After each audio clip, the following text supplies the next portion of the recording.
guys, and welcome back to our first long form video of 2025. So my 2025 goal is to get back into long form content.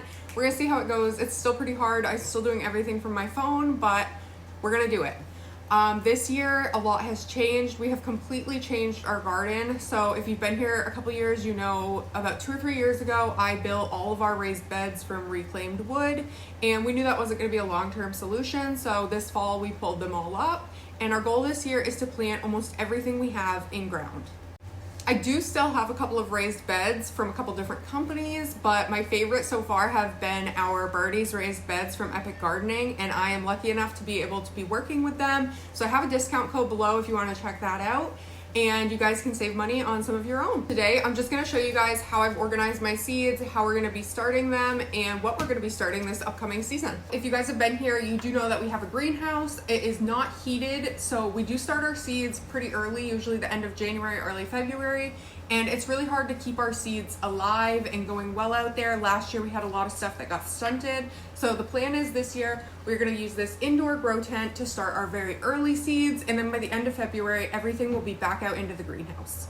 So I zoomed you out a little so you can see a little bit better, and you can tell that all of my seeds are kind of in these ties with sticky notes on the front. And I mean, every single one of them has their own packet, their own tie, and their own sticky note. So the plan is that I'm going to be starting all my seeds on a weekend. I've looked at the calendar, and February 1st is actually a weekend. So I have the first weekend in February, the 1st and the 2nd, I'm going to start our first round of seeds. Like I said, last year we started our seeds a little early and things got stunted, so I'm trying to hold off. I still may start some in January just because I have very little restraint when it comes to starting seeds, but this is my plan to do every weekend. I will start a round of seeds. February 1st, I'm gonna be starting things like our peppermint, lemon balm. So that first weekend, we're gonna be starting things like our onions and herbs that take a little bit longer to grow. Second weekend, same thing. I've also added in a couple containers of cabbage and stuff like that, broccoli, cauliflower. By the third weekend, we're gonna be starting peppers and tomatoes. And I was a little low on peppers and tomatoes this year, so I have purchased some seeds, and I will, at the end of the video, give you a couple recommendations for companies that I like and that I use and order from. Weekend number 4, we're gonna be starting things like dill, Italian basil, purple basil, and Thai basil. For the first weekend in March, we're gonna be starting our greens. So these are things like our spinach, our kale. Let me see what else I've got here. I've got bok choy, kale. I've got several different types of kale, celery, Swiss chard, and that's what we're gonna start the first week in March.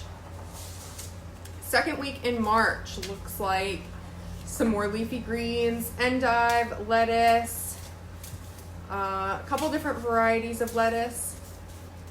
Third weekend in March. Let's see what we've got here. So these are gonna be like our flowers. Okay, we've got some flowers. So these are pansies, peas, beets, a shade flower mix, some poppies. So that's when we're gonna be starting a lot of our flowers.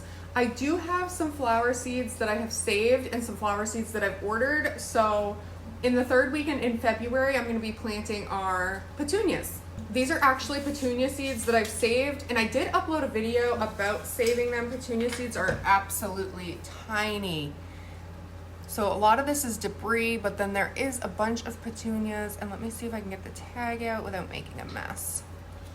So I've had these petunias for about 2 or 3 years now, and I save the seeds from this specific color every year because this one does the absolute best. I also saved some seeds from our snapdragons, and I will start those right around the same time. These are white snapdragons. I actually think I have the packet that they came from. Okay, so I did find the packet for the snapdragons, and these are just white snapdragons. Again, I did order some seeds for flowers just to add a little bit of pop of color. I grew mostly white flowers last year for my maternity photos. If you did not know, since our last long form video, we did have a baby. Oh, let me show you some more seeds I have saved. So these are zinnia seeds, and they're not pickled okra, I promise. And I have a ton in here. Okay, so we're on the third weekend in March. Again, pansies, peas, beets, a couple shade flowers, and poppies. The fourth weekend in March, I've got some alyssum and calendula, or calendula, I think some people call it. I use alyssum and petunias all over the place. I use them in hanging baskets, I use them in pots, I use them as ground coverage. I love them as ground coverage in with our vegetables. I think they bring a lot of pollinators in. Not only that, but they act as kind of a living mulch. They keep shade on the ground, they take up a lot of space. That way I have to water less, especially in the summer. Okay, our last couple weekends, let's see, we've got April. So we're making a big leap. Again, I have very little restraint when it comes to starting seeds, so a lot of these may not be started when the date on the sticky note says. But these are things like sunflowers, corn, cucumbers, squash, zucchini, some beans, things like that are going to be started in April after Easter, because that is after the weekend after Easter is the weekend of our last frost date.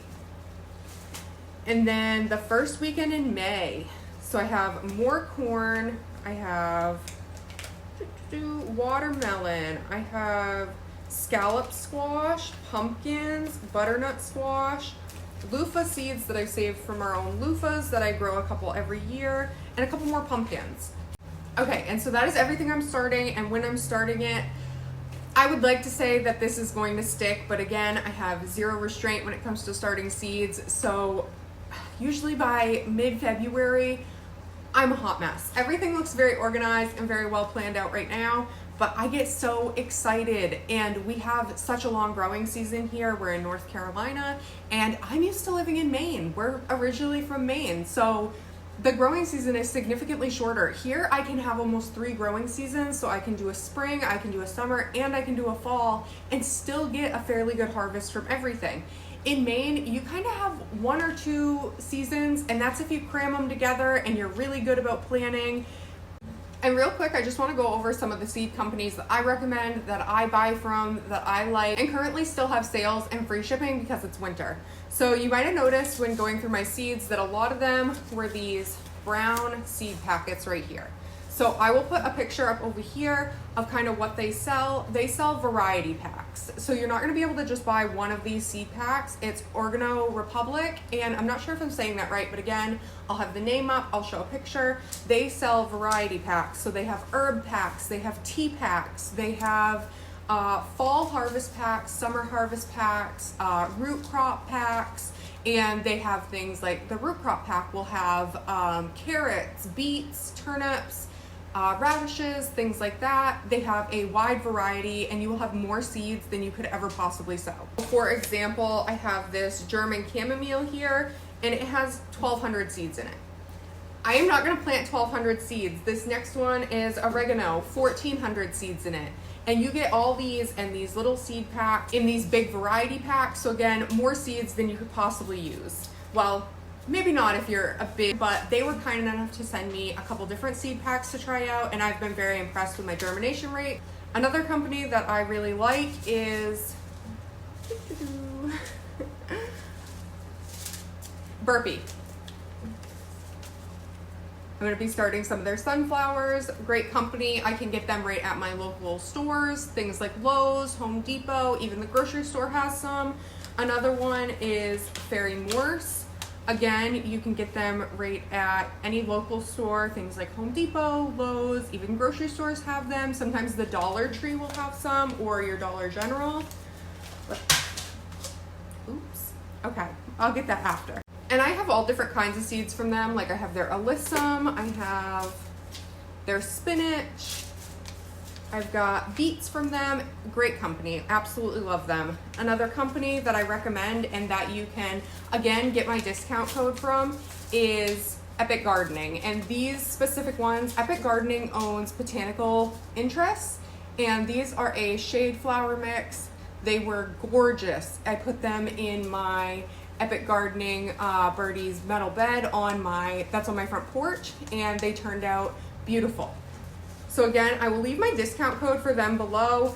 You can't use my discount code on Botanical Interest website, but a lot of the seeds that they do have on Epic Gardening site, so you can use it there for anything that they have on sale there. They have seed starting stuff like pots, containers, they have raised beds, they've got seeds, pretty much anything you would need.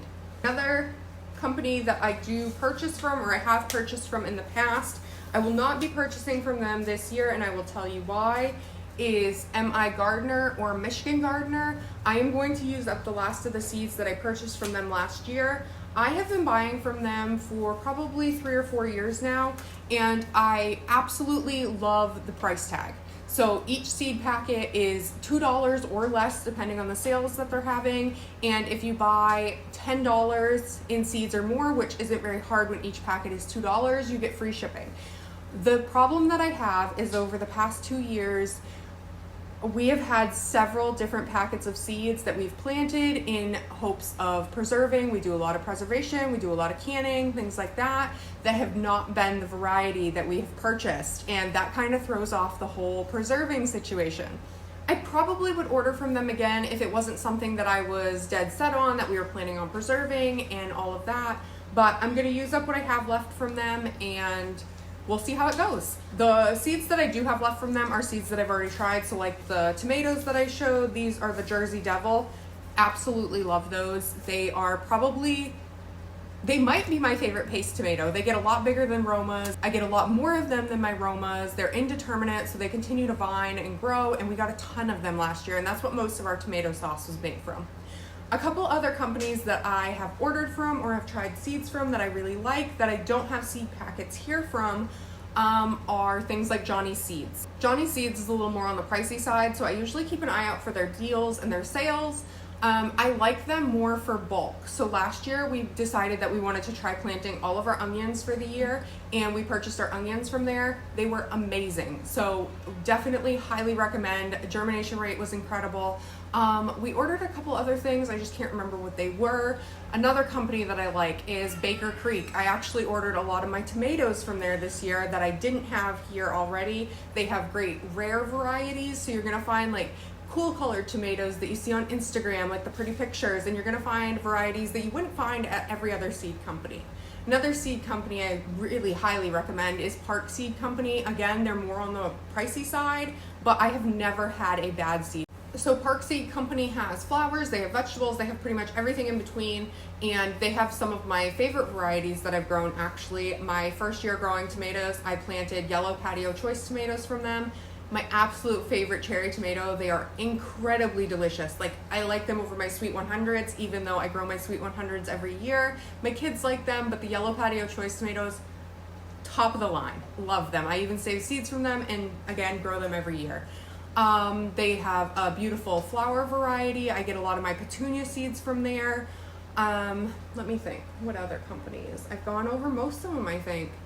Again, we do try and save seeds to save money, so things like zinnias, I try not to buy. Flowers, I try to save a lot of seeds from. Things like tomatoes and peppers, those are easy to save seeds from. What else? Ooh, okay, I just thought of one that I hadn't recommended that I don't buy seeds from, but I actually buy plants from. This is where I buy my fruit trees, my blueberry bushes, my figs, strawberries. Tons of fruits. If you are looking for fruits, I highly recommend Stark Bros. They always have sales. You can put in, I think, your email and your phone number, and they will send them right to you every time they have a sale. Weekly sales, monthly sales, great deals, at least minimum 10% off of things and free shipping and all of that. Highly recommend. So I think that's it for today. I will keep you guys updated as I plant stuff and as I start seeds, but I'm hoping to keep up with long form content, and I hope you guys stick with me. Have a great 2025.